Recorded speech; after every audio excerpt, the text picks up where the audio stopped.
जय जय रघुवीर समर्थ. समर्थ म्हणतात की प्रामाणिकपणे जे आपण काम करतो त्याचं फळ परब्रह्म ईश्वर आपल्याला नक्कीच देतो. आणि म्हणून समर्थ म्हणतात की कोणतंही काम जर आपण मनापासून केलं, प्रामाणिकपणे केलं, तर त्याचं फळ आपल्याला ईश्वर नक्कीच देतो, असं समर्थांनी आपल्याला इथे सांगितलं. आणि म्हणून समर्थ म्हणतात की एक वेळ आपला रंग आपल्याला धोका देईल, आपलं रूप आपल्याला धोका देईल, आपण घातलेले कपडे आपल्याला धोका देतील, पण आपण केलेले उत्तम कर्म, आपण केलेले चांगले कर्म आणि आपण प्रामाणिक केलेलं एखादं काम आणि आपले उत्तम विचार आणि आपले चांगले गुण हे आपल्याला कधीच धोका देणार नाहीत, असं समर्थांनी आपल्याला इथे सांगितलं. आणि म्हणून समर्थ म्हणतात की कोणतंही काम जर प्रामाणिकपणे केलं की त्याचं फळ आज ना उद्या आपल्याला मिळतच, असं समर्थ आपल्याला इथे सांगतात. आणि म्हणून समर्थ म्हणतात की ज्योतिषाकडे जाऊन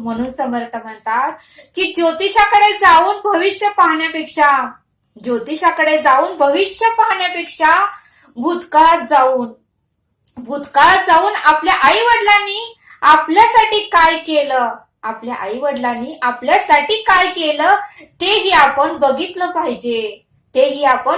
पाहिजे. आणि आपला भविष्यकाळ आपल्याला समजून जाईल, मग आपला भविष्यकाळ मात्र आपल्याला समजून जाईल, असं समर्थ आपल्याला इथे सांगतात. आणि म्हणून समर्थ म्हणतात की ज्योतिषाकडे जाऊन भविष्य पाहण्यापेक्षा भूतकाळात जाऊन आपल्या आई वडिलांनी आपल्यासाठी किती त्रास सहन केला, किती कष्ट सहन केले, किती वेदना सहन केल्या आणि आपल्याला मोठं केलं ते आपण बघितलं पाहिजे. आणि मगच आपला भविष्यकाळ आपल्याला समजून येईल, असं समर्थांनी आपल्याला इथे सांगितलं. आणि म्हणून समर्थ म्हणतात की आयुष्याचा कोणताही मार्ग निवडताना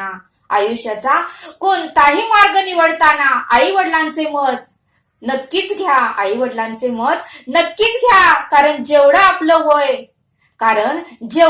वय नसतं तेवढा त्यांचा अनुभव असतो. म्हणून समर्थ म्हणतात की आयुष्याचा कोणताही निर्णय घेताना, आयुष्याचा कोणताही मार्ग निवडताना आई वडिलांचं मत नक्कीच विचारात घ्या, असं समर्थांनी आपल्याला इथे सांगितलं. आणि म्हणून समर्थ म्हणतात की जे आपण प्रामाणिकपणे कष्ट करून मिळवलेलं असतं त्यामध्ये 7 पिढ्यांचा उद्धार होतो. जे आपण प्रामाणिकपणे कष्ट करून मिळवलेलं असतं त्यामध्ये 7 पिढ्यांचा उद्धार होतो. पण जे हिसकावून मिळवलेलं असतं, जे काळा पैशाने मिळवलेलं असतं त्याने मात्र 7 पिढ्यांना भोगावं लागतं. जे काही हिसकावून मिळवलेलं असतं, काळा पैशाने मिळवलेलं असतं, त्याचं पाप मात्र 7 पिढ्यांना भोगावं लागतं. आणि म्हणून समर्थ म्हणतात की प्रामाणिकपणे कष्ट करून मिळवलेली संपत्ती ही कधीच संपत नाही, असं समर्थांनी आपल्याला इथे सांगितलं. आणि म्हणून समर्थ म्हणतात की त्रास असतानाही प्रामाणिक राहणं, संपत्ती असूनही साध राहणं आणि राग असूनही शांत राहणं आणि अधिकार असूनही नम्र राहणं यालाच तर उत्तम व्यक्ती म्हणतात, असं समर्थांनी आपल्याला इथे सांगितलं. समर्थ म्हणतात की त्रास असतानाही प्रामाणिक राहणं, संपत्ती असूनही साध राहणं आणि राग असूनही शांत राहणं आणि अधिकार असूनही नम्र राहणं यालाच तर उत्तम व्यक्ती म्हणतात, असं समर्थांनी आपल्याला इथे सांगितलं. आणि म्हणून समर्थ म्हणतात की वेळ आणि विश्वास आणि मान सन्मान हे असे पक्ष आहेत. वेद, विश्वास आणि मान सन्मान हे असे पक्ष आहेत, हे जर उडून गेले की पुन्हा मात्र ते परत येत नाहीत, असं समर्थ आपल्याला इथे सांगतात. आणि म्हणून समर्थ म्हणतात की कितीही कोणापासून दूर होऊ दे, परंतु आपल्या चांगल्या स्वभावामुळे कोणत्या ना कोणत्या तरी क्षणी आपली आठवण कोण ना कोण तर काढतच असतं. आणि म्हणून समर्थ म्हणतात की स्वभाव सुद्धा माणसाने कमवलेली सर्वात मोठी संपत्तीच आहे. स्वभाव सुद्धा माणसाने कमवलेली एक सर्वात मोठी संपत्तीच आहे, असं समर्थांनी आपल्याला इथे सांगितलं. आणि म्हणून समर्थ म्हणतात की काय करा ते आता करा आणि जाती घडी सार्थक साधा. समर्थ आपल्याला एक बोध सांगतात. एका खेडेगावामध्ये एक मोठा व्यापारी होता. एका खेडेगावामध्ये एक मोठा व्यापारी होता आणि त्याचं मात्र 2 मजली असा बंगला होता. 2 मजली बंगला होता. आवारा मोठा होता. त्याचा व्यापारही मोठा होता आणि घरासमोरही मोठ्या गाड्या होत्या, ट्रक होता. जे काही त्याला लागत होतं ते सर्व काही घरासमोर होतं. आणि त्याचं मात्र नेहमी शहराकडे त्याला जावं लागत होतं, कारण व्यापारामुळे मुक्कामही पडत होता. शहरामध्ये जाऊन तेथे मुक्कामही पडत होता. त्यावेळेस त्या व्यापाराने एक कुत्र पाळलं होतं. त्या व्यापाराने कुत्र पाळलं होतं कारण त्याची धनसंपत्ती एवढी होती आणि कोण राखण करणार, म्हणून त्याने कुत्र पाळलं होतं. आणि त्यांच्या घरचे 8-8 दिवसाला 10-10 दिवसाला 1 ना 2 दिवस मुक्कामासाठी शहराकडे जातच होते. व्यापार मोठा असल्यामुळे त्यांना शहराकडे जावंच लागायचं आणि त्यासाठी त्यांनी एक कुत्रा पाळला होता.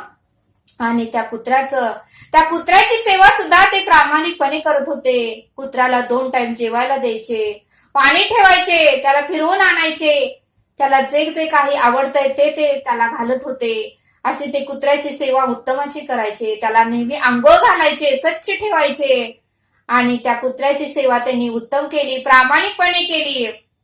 एक दिवशी मात्र त्यांच्या घरच्यांना सर्वांनाच कामासाठी शहराकडे जावं लागलं. कामासाठी 2 दिवस शहराकडे जावं लागलं. त्यावेळेस त्या व्यापाराने कुत्र्याकडे गेले. ते व्यापारी कुत्र्याकडे गेले आणि कुत्र्याला म्हणाले की आम्ही 2 दिवसासाठी शहराकडे चाललोय. त्या कुत्र्याला म्हणाले, आम्ही 2 दिवसासाठी शहराकडे चाललोय. तू सर्व घराची आणि सर्व इथल्या वस्तूंची राखण कर आणि आम्ही तुझ्यासाठी 2 दिवसाचं येथे जेवण ठेवत आहे. येथे पाणी ठेवलेलं आहे. तुला काय लागलं तर तू येथे जेवण ठेवलेलं आहे, तू जेवण करून घे. आम्ही 3ऱ्या दिवशी येथे येतो. जमलंच तर आम्ही 2ऱ्या दिवशीही येतो. पण काम कधी संपेल हे आम्हाला माहिती नाही, असा तो व्यापारी त्या कुत्र्याला म्हणाला. पण कुत्र्याला बोलता येत नव्हतं, पण व्यापाराची भाषा, सर्वांची भाषा त्याला कळत होती. बघा, कोणत्याही मुक प्राण्यांना बोलता येत नाही, पण त्यांना आपण काय बोलतो ते त्यांना समजतं. आपण काय बोलतो ते त्यांना समजतं. त्या कुत्र्यानेही मान डोलवली आणि व्यापारी आणि त्यांच्या घरचे सगळे शहराकडे गेले. व्यापारी आणि त्यांच्या घरचे सगळे शहराकडे गेले. घराला कुलूप लावलं आणि त्यावेळेस कुत्रा घराची राखण करत होता. पण खेडेगावात मात्र चोऱ्यासारखं होत होत्या. आणि त्या खेडेगावामध्ये ह्यांचंच घर मोठं होतं. इस्टेट भरपूर होती, प्रॉपर्टी भरपूर होती, पैसाही भरपूर होता. आणि बरेच चोर लोक त्यांच्या घरावर पाळत ठेवून होते की कधी यांच्या घरातले गावाकडे जातील आणि कधी आम्ही यांच्या घरातली चोरी करू, असं त्या चोरांना वाटू लागलं. आणि त्या दिवशी मात्र त्या चोरांना संधी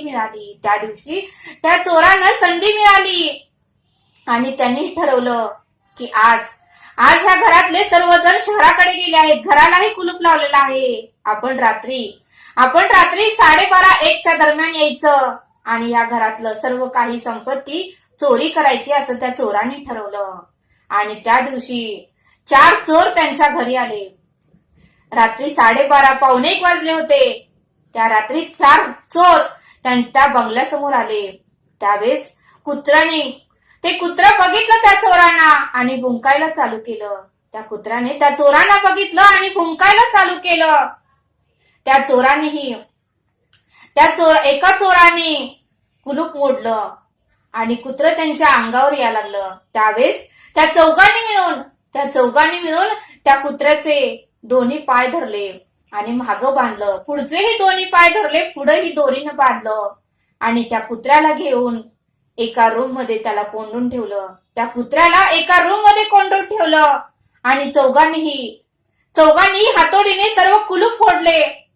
गेटचं कुलूपही त्यांनी हातोडीने फोडलं आणि कपाटाकडे गेले. कपाटाचं सर्व काही सोनं गोळा केलं, पैसे गोळा केले, चांदीची भांडी गोळा केली, सोन्याची भांडी गोळा केली, कारण त्या व्यापाराकडे भरपूर प्रॉपर्टी होती. त्याने सर्व काही वस्तू घेऊन ठेवल्या होत्या आणि सर्व गोळा केलं. एक मोठीच्या मोठी बॅग केली आणि त्या बॅगेमध्ये सर्व काही पैसा टाकला, सोनं टाकलं, चांदीची भांडी टाकली, सोन्याची भांडी टाकली, सर्व काही गोळा केलं. आणि तो कुत्रा मात्र खिडकीतून बघत राहिला. त्याला काहीच करता येईना, कारण त्याला कोंडून ठेवलं होतं आणि त्याचे दोन्ही पाय, पुढचेही दोन्ही पाय आणि मागचेही दोन्ही पाय बांधून ठेवलं होतं. तो भुंकत होता, पण तो काही करू शकला नाही. पण करायच तरी काय, त्याला कोंडून ठेवलं होतं.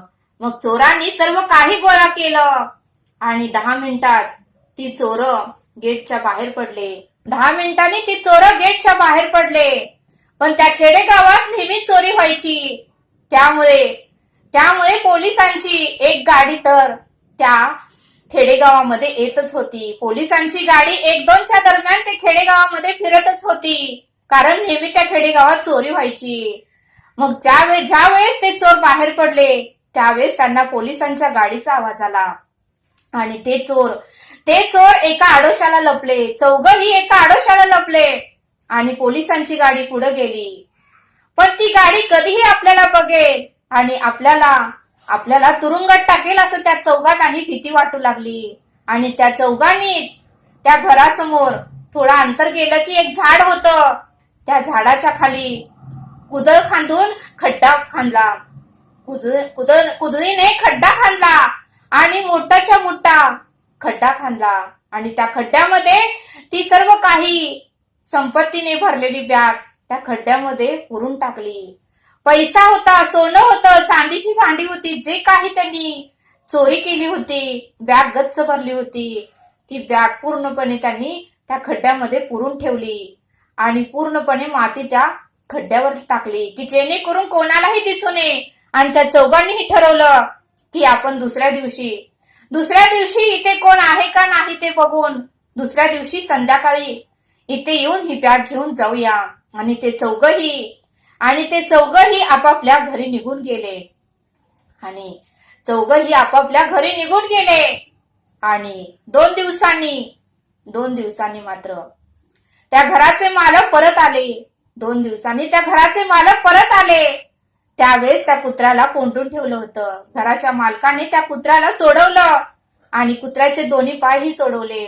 आणि त्यावेळेस मात्र त्या कुत्र्याने त्या खिडकीतून सर्व काही प्रकार पाहिला होता. त्या कुत्र्याने मालकाची पॅन्ट ओढली आणि त्या व्यापाराला त्या झाडापर्यंत नेलं. त्या व्यापाराला काहीच कळेना, आपण 2 दिवस नव्हतो म्हणून हा असा का करायला लागलाय असं त्या व्यापाराला वाटू लागलं. पण तो कुत्रा रडत होतं आणि त्याने त्या व्यापाराची पॅन्ट पकडली, तोंडारी पकडली आणि त्याला त्या झाडापर्यंत नेलं आणि आपल्या पायाने त्यानेही तो खड्डा खांदायला सुरू केलं. त्यावेळेस त्या व्यापारालाही वाटलं की या खड्ड्यात काहीतरी आहे. त्या व्यापारानेही त्या कुत्र्याची मदत केली आणि खड्डा खांदला. तर त्यामध्ये एक मोठीच्या मोठी बॅग सापडली.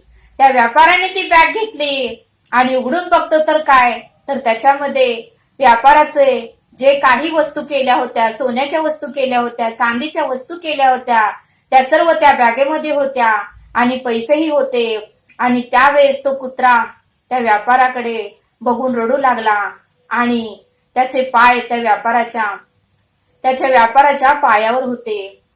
आणि तो मात्र व्यापाराला सांगत होता, आपल्या डोळ्याने सांगत होता की चोराने इथे बॅग ठेवली आहे. आणि त्या व्यापारानेही कुत्र्याच्या मनात काय आहे हे ओळखलं, कारण व्यापाराला आल्याच माहिती झाली की गेटचा दरवाजा उघडा आहे, सर्व काही दारं उघडे आहेत आणि कुलूपही फोडून कोणीतरी टाकला आहे. त्या व्यापाराला संशय आला होता. त्यावेळेस मात्र त्या व्यापारानेही त्या कुत्र्याला मिठी मारली, त्यालाही उचलून घेतलं आणि दोघही घरी आले.